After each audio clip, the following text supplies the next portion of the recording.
Hi, I'm Aeon. On this video, good morning, good evening, good afternoon, everyone. Welcome back to more Geometry Dash. I am so excited to be back. All the videos that you have been getting for the past week have been pre-recorded because I've been away on vacation. I've been to Prague and I've been to Vienna, having a good time, chilling, living my life the way I'm supposed to do. So what I want to do today is, because I've been elsewhere, I've had a couple fair discussions with my friends about certain things, and I was like, you know, there's a lot of levels that I used to really dislike that I've come to really like. Maybe not really like, but I appreciate them. Levels that I've in the past been like, oh, that level sucks, it's terrible, it's awful. And then now I'm like, yeah, no, I appreciate this level for what it is. I think it's a cool level. It throws something cool on the table. So I've put a list together of a few levels that I used to really strongly dislike. That's a little bit of a stretch. I used to dislike, and now I like.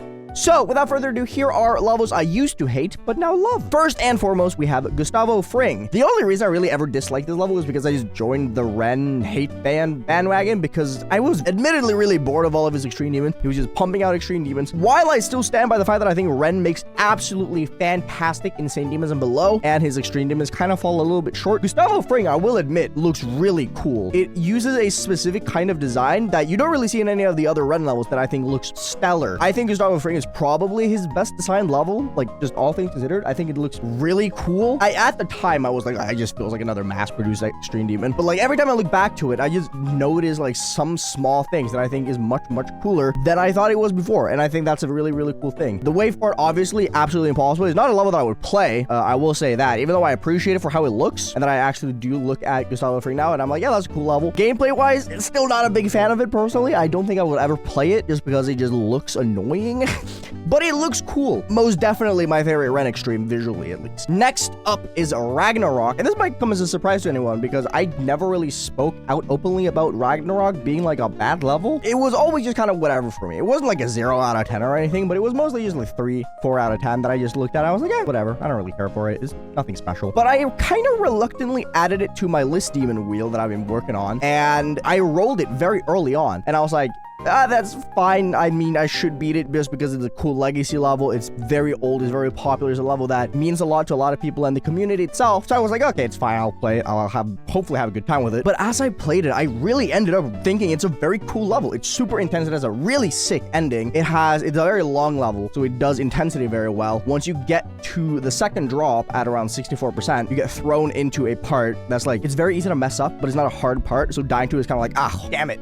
But then you get thrown into NLEX and it's like super difficult. And then after you pass NLEX, you still have like 18% of the level left roughly. And that 18% of the level accumulates to like 40 seconds almost of gameplay. Okay, it's not that long. It's like 30 seconds. But still, that last bit is so intense. It is slow. It just boils your nerves intensely, and it's really cool. While I still think some of the parts look really bad, hero, some of the parts also do look really cool. I really like Zaro's part. I really like TH04's part. I do think a lot of the parts look really cool. I think it's Jai's part, one of my favorite parts in any level ever, is the part right after NLEX. Super cool. And after playing it, it went from a level that I thought was whatever to a level that I really truly appreciate. I think it's a really cool level now. Ragnarok went from a level that I didn't like whatsoever. I thought it was just the most whatever thing ever. I mean, one of my favorite old school extreme demons that have been around for a very long time, and I really like it. I really do. Cosmic Cyclone by the AP team is another hate bandwagon, kind of like Gustavo Fring, where I was like, I disliked it because it was a Sonic Wave sequel, and you guys know me, I don't like Sonic Wave. That opinion's never gonna change. But after I ripped myself from caring about the list back in October when I got banned after Hard Machine, because I was like, I don't want to put my value as a player into keeping up with the list, and I don't want to feel pressured to keep up with the list, I started appreciating a lot of list levels way more, and I think Cosmic Cyclone is probably the biggest one of those. A lot of my distaste for Cosmic Cyclone came from the fact that it's a Sonic Wave sequel. It's a wave level that I'll probably never be able to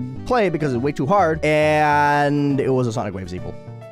That's pretty much it. But after I ripped myself from the list and I started looking at the list and appreciating a lot of levels way more, Cosmic Cyclone looks really cool. Obviously, it kind of does have that AP team soulless feeling to it where it just kind of feels mass-produced, but not really. I've been able to look at it way more critically after I've like kind of just like stopped giving a shit, and I think it does look cool. I still think Sonic Wave Infinity looks very soulless, but Cosmic Cyclone is actually really sick, and I really like it. Maybe one day I'll play it. Probably not. It's a wave level. I'm not very good at that still. Very hard, and I would most definitely think is one of my hardest levels, but it's still a possibility, and I will admit that. I do think it still is a possibility, and I think that's very exciting. Cosmic Cyclone, I just look at it and I think it's cool. That's really it. Thumbnail time! Thinking space! Thinking Space is one of those levels that everyone was just in the boat of why is this rated, but this is one of those levels that has sat for a very long time. It's been rated for a really, really long time now, and it has simmered. It has simmered in my thinking box, that is my brain, and with time, I've come to appreciate it way more. Is this influenced by the fact that multiple of my friends love this level?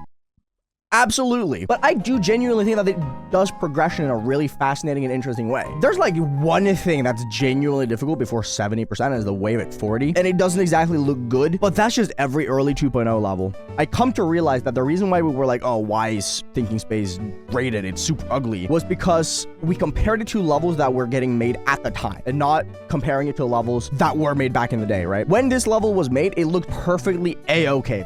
Very average. It doesn't look good now. It doesn't look good before. It didn't look good back when it came out, but it didn't look terrible. It was a very average level. There are way more levels from like early 2.0 that looked way worse, but I don't think that the visuals is what matters here. One thing that I've come to really appreciate in this game as I've gotten better and beaten a ton of levels, once you've beaten a massive amount of extreme demons and just levels in general, you come to appreciate the levels with very interesting balancing choices, just because they keep it more interesting. Levels that are equally as difficult all the way through just become boring because you will die to everything. That's sense of always potentially getting to the end of Thinking Space every single time you play it is really cool. All of my friends that have beaten it have said the same thing. The thing about Thinking Space that makes it so interesting is that it always feels like you're close to beating it, because once you start getting into the end of it, like once you get like 80%, is like, it's just a matter of just getting that one random attempt where you just clutch everything perfectly. And I think that is really cool. A lot of the levels that I end up really disliking personally are levels that I feel like I'm just never close to beating. But Thinking Space is one of those levels that you're never really close to beating it, but at the same time, you're super close to beating it, because you will get to 70% like super quickly. And when you're at like your peak of consistency, you are getting to 70% like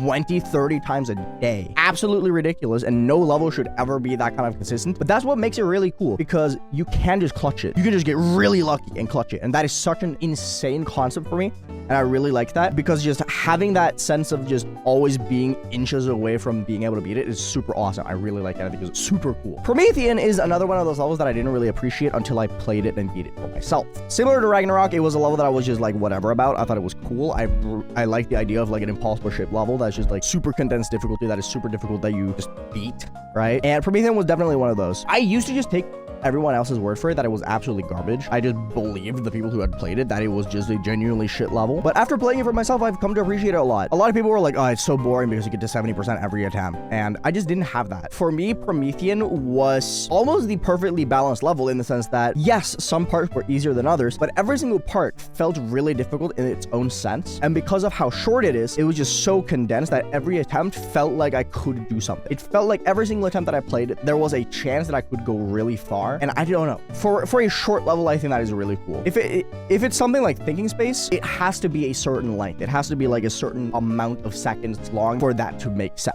With Promethean, it's a very short level, very dense difficulty, and everything just felt impossible, but pulling everything off was really cool. The song as well, it just punches you constantly in the face, and I think that was really cool. That level of intensity with Promethean was really enjoyable for me.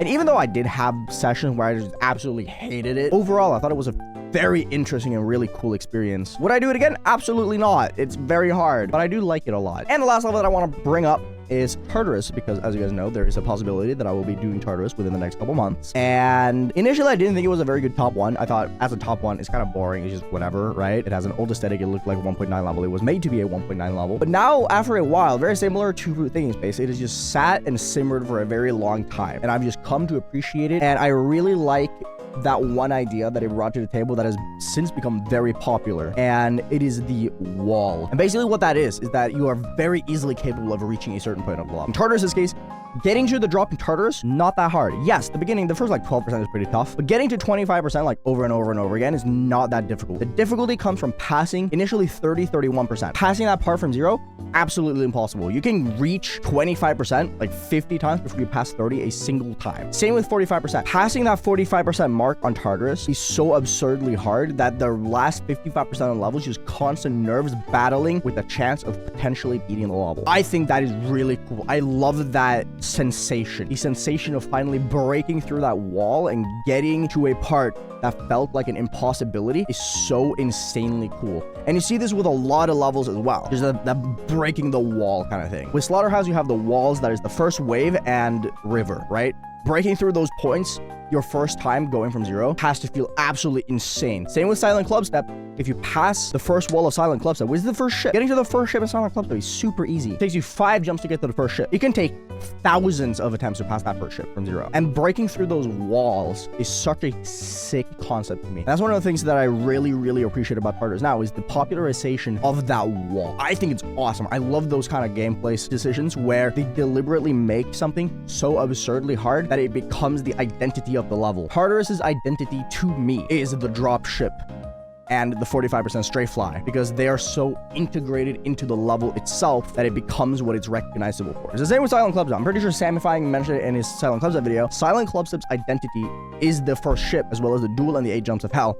because they function as a massive wall. And I think that is such a cool thing. Breaking down that wall and passing it, absolutely incredible. It's the same thing that made me appreciate Promethean a lot. The wall of passing 72%, surreal.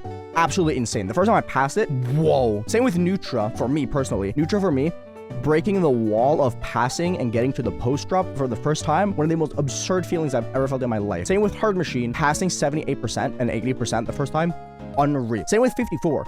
Getting past the 50 ship in Hard Machine the first time, one of the most incredible feelings I've ever had playing this game. And I think that's just me appreciating that sense of difficulty. And I think that's why Tartarus has just come a level that I've come to appreciate a lot because of that wall. I think it's really cool. I really like it. Those are the levels I wanted to bring up today. I hope you guys enjoyed. This is basically just me rambling, so I hope you guys appreciate a little tiny bit at least. Thanks so much for watching. Hope you guys enjoyed. I'll see you guys around. Subscribe if you haven't already. Become a member. That would be really cool. And join my Discord server. Take care, everyone. Love you all. Peace out. Thank you for making my day better. Hold my yours a little bit better too.